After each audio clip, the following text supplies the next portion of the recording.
Namaskar, welcome back. Viewers, with the typical white man's burden, the BBC has once again talked down on India. In a recent story, the BBC World says, why are Indian youth not arising and coming out on the streets for a regime change? Something what we witnessed in our neighborhood in Bangladesh, then Nepal, and also recently Madagascar. Now, what is this mindset, this politics, which makes these Western media platforms keep exhorting and provoking Indian youth, editorializing such opinionated pieces which often tell us what we must or must not do? That is something we are going to decipher during our show this weekend. But before that, a look at what's going on vis-a-vis our Western neighbor, Pakistan. Viewers, maybe Pakistan has been emboldened by some of the global developments, the geopolitical scenario, and therefore it tried once again to repeat that playbook of freedom fighters, in the process forgetting that it quietly and very clearly admitted sending terrorists to India. This was exposed by the Indian officials very squarely at the UN. At the same time, External Affairs Minister S. Jaishankar pointed out that the UNO also has to share blame for what's going on in the world. More than once, the UN has allowed one or the other power to jeopardize our fight against terror on some or the other political issue, and the time for reforms in the UN is long overdue. Let's listen in. All is not well with the United Nations. Its decision-making neither reflects its membership nor addresses global priorities. Its debates have become increasingly polarized and its working visibly gridlocked. Any meaningful reform is obstructed using the reform process itself. When a sitting Security Council member openly protects the very organization that claims responsibility for the barbaric terror attack such as at Pahalgam, what does it do to the credibility of multilateralism? Similarly, if victims and perpetrators of terrorism are equated in the name of global strategy, how much more cynical can the world get? When self-proclaimed terrorists are shielded from the sanctioning process, what does it say for the sincerity of those involved? So, with those profound words of the External Affairs Minister, let me move to our guest for this weekend. And I have two very interesting friends, both joining us from the United Kingdom. I have Pandit Satish Sharma, well-known expert on international affairs, a person who is rooted in the Bharatiya culture, though living abroad. Welcome, sir. Namaskar. Namaskaram ji, Jai Shri Ram. And also with us, Amandeep. You have been listening to him on earlier episodes on Media Scan. He is an avid writer, writes profusely on global affairs. Welcome, Aman. Thank you. And Pandit Satish Sharma, allow me to come to you first. Sir, very clearly, as pointed out by the External Affairs Minister, would you agree that the fight against terror globally has become more political rather than, looking at security issues, which should be the primary and only concern here? Gee, it's a wonderful point to start with. Minister Jaishankar ji is known as being a very sober, reserved person who reflects deeply before making statements. And in diplomatic circles, he is held in high regard for that. And for him to make that statement, I think it's like a bell ringing. It broadcasts a change. He's absolutely right in what he's saying. But I would go as far as to say that the UN has never been a body which was intended to guide the world through conflict to peace. If you look at its history, it was established by the colonial powers after Bretton Woods, and what it's been singularly successful in doing is maintaining wars for a long period of time under the guise of seeking solutions. There is a saying which is attributed to Dante that those who in times of moral crisis maintain the neutral position, the hottest place in hell is preserved for them. And what the United Nations has done it has built its reputation on maintaining neutrality and building false equivalences between parties where there is no equivalence. It's become visible that the United Nations either has lost its way or its true purpose is being revealed.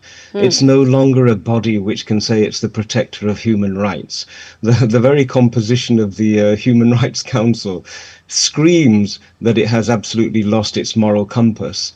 And I think the future is actually quite, from one point of view, quite grim, because the world does need a body which can stand for international, a rules-based order. But if the United States actually pull out of the United Nations, where there is talk that that's going to happen, and let's say Bharat continues with this sentiment, the United Nations will implode. It will lose whatever credibility and support it has. And I suspect that that is something we're going to see in the very near future. Okay, so there are a lot of questions in the words that you have just placed here. But allow me to come to Amandeep. Amandeep, of course, I like your take on, this old question of reforms in the UN that India has been reiterating for quite a long time. But also, this very week, we saw something else happening. Once again, Pakistan tried that playbook of calling freedom fighters and how it is interested in freeing, people who are oppressed, etc. Very clearly talking about Kashmir. And our officials had to give a reality check, expose Pakistan right there and show that terrorists will remain terrorists and they cannot go by any other name. The international community stands witness to Pakistan's sponsorship of cross-border terrorism and its use of terrorism as a tool of state policy directed against India. Peddling lies and making false equivalences will not help them achieve their goals, whatever they may be. I reiterate that the Union Territory of Jammu and Kashmir was, is, and will always remain an integral part of India. And the only unresolved issue is the vacation by Pakistan of illegally occupied parts of Indian territory of Jammu and Kashmir. Your take, Aman. Well, indeed. I mean, look, Smita, I think it's pretty clear for all the world to see that when Pakistan talks about so-called freedom fighters, what they really are jihadists and Islamist terrorists. But 3 points to make on this whole thing. First of all, the UN is a body that is for days old. It's a body that's way past its sell-by date. We all see how the real epicenter of what geopolitics is all about is the Indo-Pacific and the global south. And it's undeniable that under the leadership of Prime Minister Modi, India has taken a lead to lead the global south in so many ways. And that's where real leadership is. The UN is the past, India is the future. Point number 2, as Prime Minister David Cameron said on his visit to India, nearly a decade ago, and it still holds true today, sadly, that Pakistan is the global fountainhead of terror. And that still hasn't changed. It's only got worse. We saw what happened in Pahalgam. And you know what? We have had the 7/7 bombings in the UK whose perpetrators were trained in Pakistan. We had the failed 21/7 bombings whose perpetrators were directed from Pakistan. And of course, who can forget Osama bin Laden was found in Abbottabad. Moreover, so the question here, Aman, is, despite all what Hillary Clinton spoke in the past, and you just mentioned David Cameron's remarks, all these powers put together have not been able to reign in Pakistan, which is, where China always comes to protect it when it comes to proscribing organizations or individuals. Yes. Somehow it manages to get away. Indeed, we saw what China did in the UN Security Council, and even more worse than that, Smitaji. What is really been happening is that the liberal establishment elite in the West, especially here in the UK, has a lot to answer for when it's had such a soft corner for Pakistan and it's overlooked is Islamist terror. Let's not forget. We've had these liberal establishment elite look over and cover up the industrial level scale of the Pakistani rape gangs in the UK. So it's a real question that they have to answer, I think, at the next election, the next general election here in the UK, when they're all likely to implode. Yes. Aman, thank you for putting things in perspective, particularly the history of what's been going on in the UN. But viewers, Indeed. We are happy to be joined by Ambassador Sushil Singhal here, who has just joined me in the studios, and we'll also get a take from him because he has served Bharat in various countries across the globe. Welcome, Ambassador Singhal. Thank you very and as you were just listening, sir, we were discussing what happened over the week, how External Affairs Minister Mr. Jaishankar had to point out what goes on in the UN, the politics behind the fight against terror. At the same time, Pakistan efforts to bringing that freedom fighter issue once again when it comes to Kashmir. So your quick take on the subject, sir. Well, as far as the UN is concerned, EM has very eloquently, pointed out what is going wrong with that UN.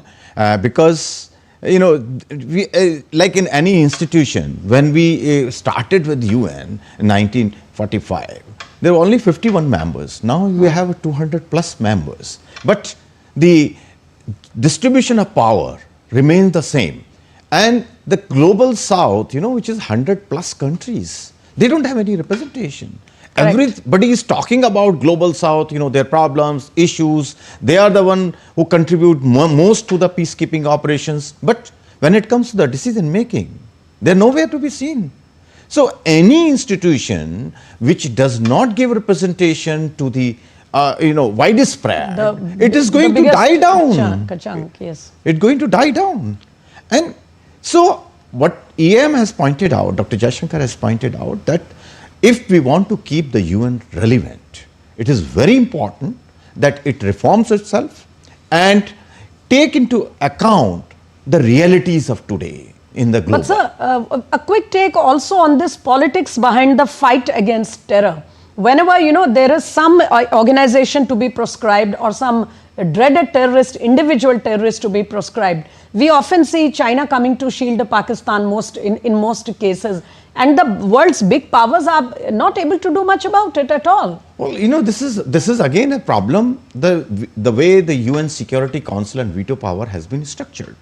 That 5 countries have those, all the say, I would say, in how we govern the UN system or UN Security Council. The result is that whenever somebody's interest is affected, they immediately come to their rescue. You gave a very good example of Pakistan and China collaboration, I will use the term. Yes. That whenever there is any, because we all know what Pakistan does, and they openly say, like in the third committee, the discussion which has taken place, Pakistan, I think, has come out very openly what they are espousing. Yes. They're claiming that terrorists are not terrorists. I mean, from where they are, as usual, in their own usual way, they try to interpret the resolution, this 1991 resolution 46 they are talking about. Nowhere it is mentioned what they are talking about. So they create, their own interpretation. And similarly here, they justify everything in the name of, that they are assisting, they are not. First of all, they said, they are not there. Oppression, etc. Well, first they said there is not there. They are not simply there. Then everybody gave the evidence, even the CIA, they started operating there, they were targeting them. They said, well, they are good people and bad people. Now so that all that has also good been terrorist and bad terrorist debate. Yeah. But ironically, Ambassador, while saying that, we're talking about oppression and things like that, Pakistan actually very clearly admitted what we have been saying from the beginning. However, gentlemen, allow me to move on to the next subject on the table. And as I said in the beginning, the BBC seems to be suffering from some kind of perhaps the white man's burden. This attitude of talking down on countries like in Asia and other parts of the world.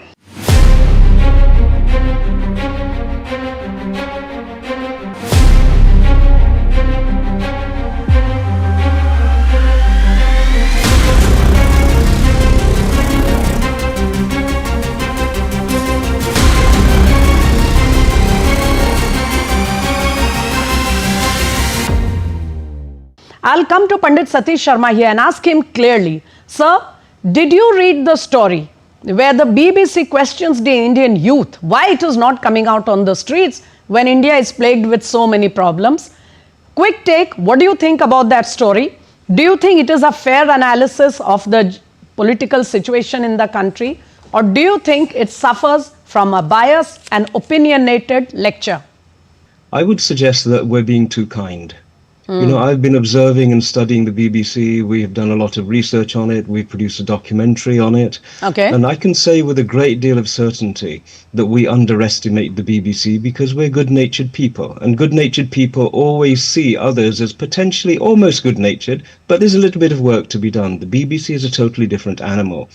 You know, I was working with some Syrian friends, and one of them told me a saying. He said, in Syria, we say, when you see two fish fighting in a pond, you can rely on the fact that a Britisher has walked by. And you know, in Ireland, they have a similar saying that if you walk past a house and there is an argument going on, you can guarantee that somebody from Britain has walked by. Now, the BBC has a role. It has a very specific role. It's a very clear role. And if you observe its functioning over the last 40, 50 years, you'll see the role. Its role is to seed discord. It has been involved in many of the 42 regime change operations that the establishment in the United Kingdom has been behind. This is openly And therefore the record. frustration, the lament over India, is it? Absolutely, and the credibility of the BBC in the United Kingdom has virtually disappeared. Their purpose is very much noticeable in the timing also. Whenever there is a prominent election or an event about to occur in Bharat, the BBC has an article which is intended to seed discontent about that event. Now, I think as Bharat has become a leading military power now, it's been an economic powerhouse for a long time. What the world, the established former colonial countries want, the last thing they want is for Bharat to become an influential world when it comes to a world leader in narrative building. And the BBC's role is to seed chaos so that eventually the country actually collapses internally. This is an old policy that they've been working for a long period of time. Pandit Sharma, allow me a second here. You know, India is almost like an oasis when you look at the economy, considering the global, turbulence around us. At the same time, it has witnessed political stability for a fairly long time now. And our youth, their aspiration, their capability is being proven across continents, not just within India. Why would Indian youth rise up for regime change or to destabilize the country at such a time? The British for a long time have worked out that if you can't defeat somebody economically, and they have tried with Bharat, if you can't defeat somebody militarily, and they have tried, remember the 1971 war where they actually went out to try and they sent their military to try and attack Bharat at a moment when it was vulnerable. But what they have learned is that there is a way whereby innocent, vulnerable, impressionable youth in any nation can be instigated, they can be incited to create violence and burn their own house down. Now, what's frustrating for them is that policies that have worked so successfully in so many other countries do not seem to be working in Bharat. And so we will see an escalation of this policy of trying to create conflict, of finding fault lines, and then creating some sort of an event, and then fueling it with narrative that this is a terrible, terrible thing that the government are responsible for. They are seeding anarchy. Let me also come to Aman on this. Aman, is it, as Pandit Sharma pointed out, less of an analysis and more of an intent, a kind of a provocation with a clear intent that the people should, get influenced by such writings? And do you have reservations, or do you suspect more such pieces are in the pipeline? It's what you call in India the toolkit gang at work again. I would guess, Smitaji. But look, I think it's fair to say that the Indian youth are too busy building a new India. When you have 12.5 million jobs being created per year, you have 50 Indians being lifted into prosperity out of poverty every single minute. And you know what?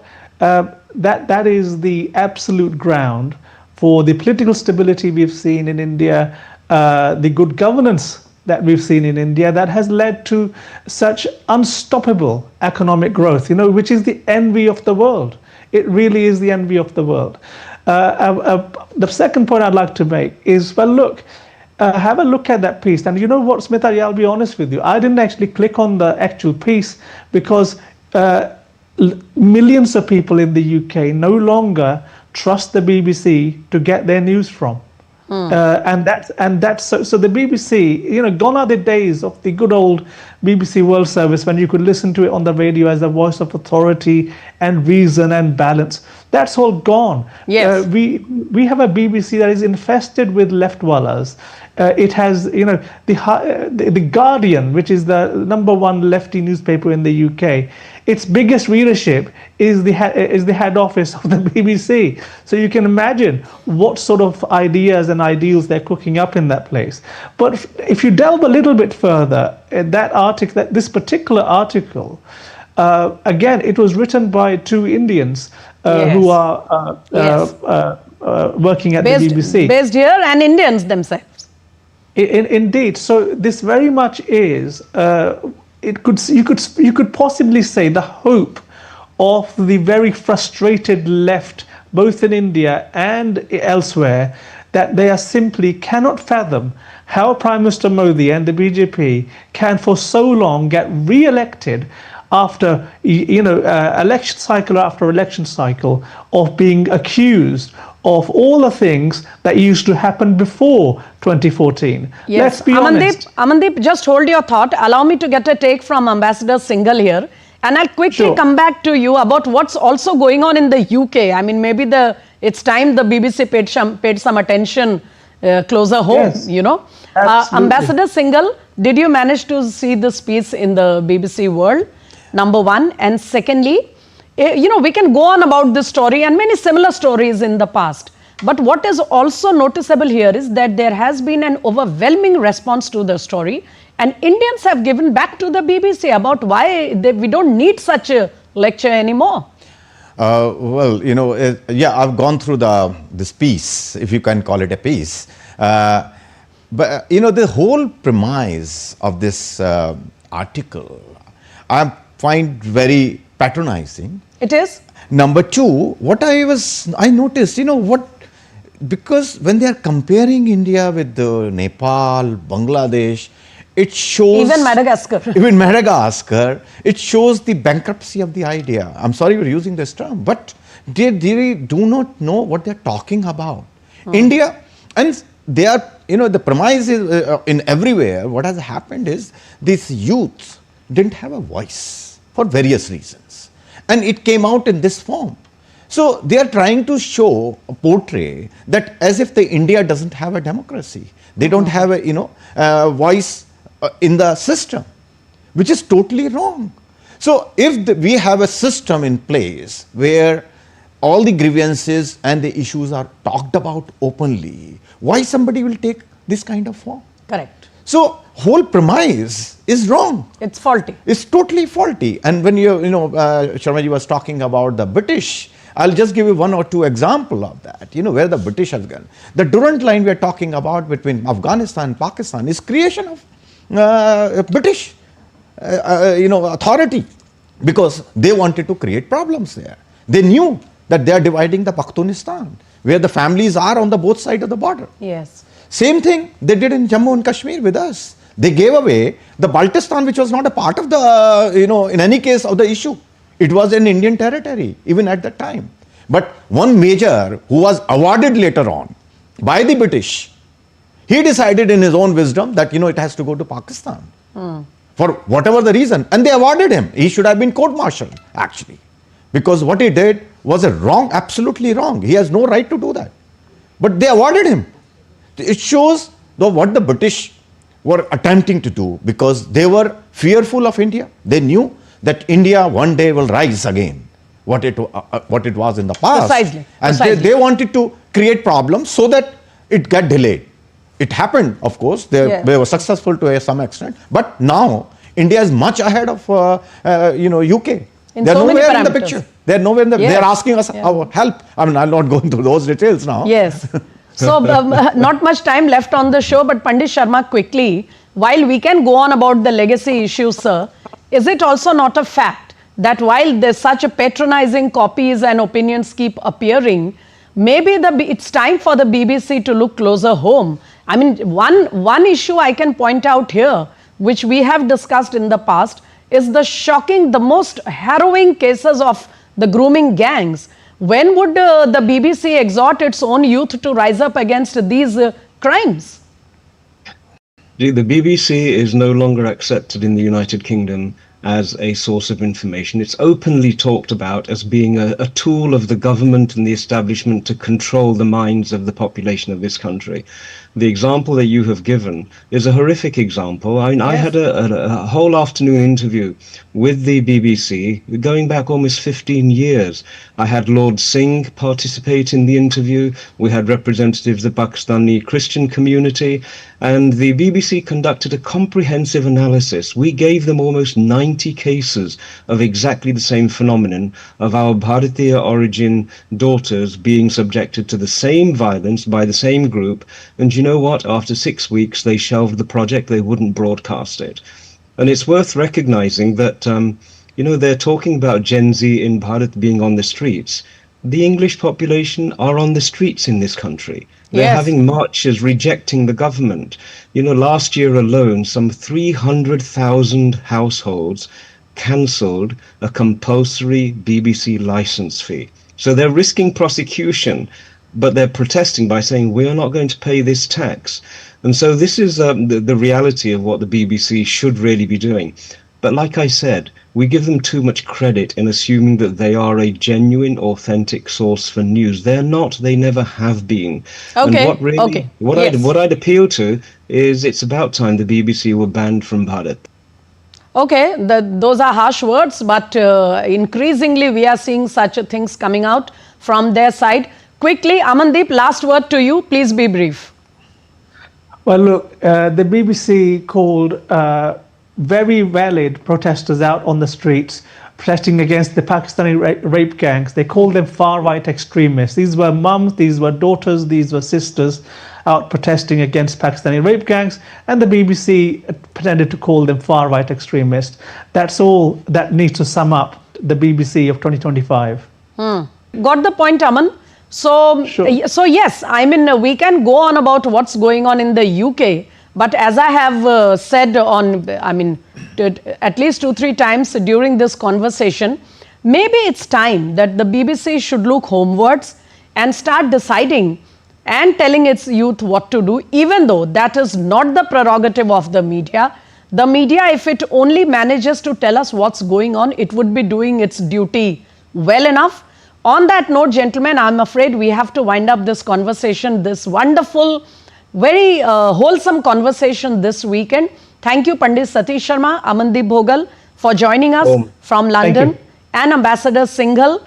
We had to bring you here on a weekend, but thank you for all that valuable perspective. Thank you. Thank you. Viewers, more than once on Media Scan, we have been discussing how the Western media presents a completely biased, a one-sided picture of things and tries to show the world what is not really happening in this country. But I mean, that is one thing. But to tell the youth or the population in a country what it should or should not do is certainly a no-go area. We hope this is taken note of when people report on India in foreign publications.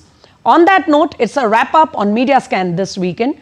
Do join us next weekend. Till then, namaskar.